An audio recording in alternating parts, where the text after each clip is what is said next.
Okay, so remember when I said the movie reviews aren't going anywhere? Those are still going to be coming. In fact, I'm going to be posting my review for X-Men Apocalypse, hopefully today or tomorrow, I'm not really sure. Better late than never, right? What's good, guys? It's your GreekBoy7, and this is my review for X-Men Apocalypse. So X-Men Apocalypse is a successor to the really good, surprisingly really good, X-Men Days of Future Past that came out a few years ago. Does it deliver to all the hype? Well, listen, just to get out of the way, I'm gonna breeze through the performances and how good they were in this movie, just because that the people, the cast, that are playing these roles have pretty much been playing these roles for the last few movies, so you know what to expect. They're gonna be great. Michael Fassbender, Jennifer Lawrence, Oscar Isaac, which I'm gonna talk about later, they're all doing really good in this movie. Speaking of Oscar Isaac, Apocalypse. Who is he? Is he good? Well, here it is.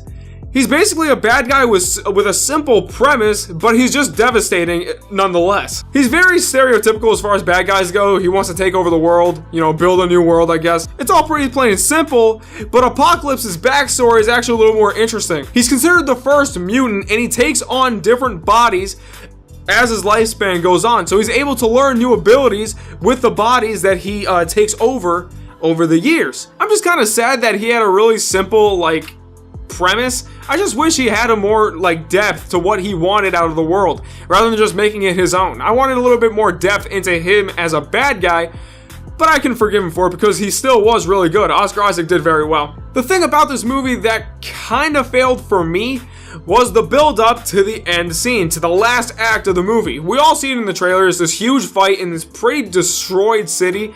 Everything has gone to shit, and this movie just continues to pile up and build up to that moment. Now, that's not necessarily a bad thing. Some movies have pulled this thing off very well.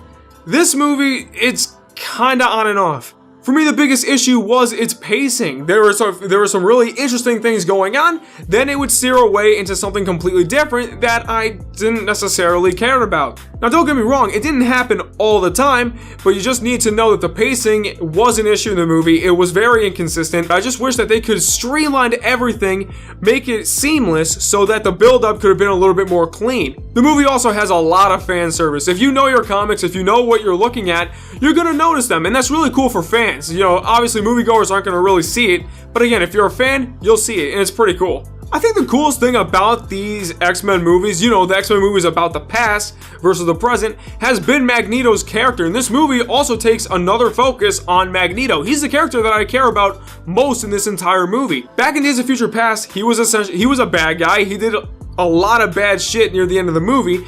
And here, he's trying to make up for it. He wants to live normally. He wants to live a normal life because people haven't accepted mutants yet. However, when things go bad, Magneto once again loses all hope in humanity, and you can't help but feel for him. You know, he tried to be human, but again, it just doesn't work out for him. It seems like he has no other option but to be bad. For whatever reason, he just has the worst luck. The action sequences are as good as you'd expect from X-Men movies. They're really cool, a lot of the powers, and one of the best thing about the superpower element of these movies is definitely Quicksilver. He had a really cool scene in Days of Future Past when we were introduced to him, and he has a very similar scene to it in X-Men Apocalypse, and it's just so cool. It's the scene where he's going like super fast when everything around him is going super slow motion. It's easily my favorite scene in the entire movie for this one and in Days of Future Past. It's just so cool.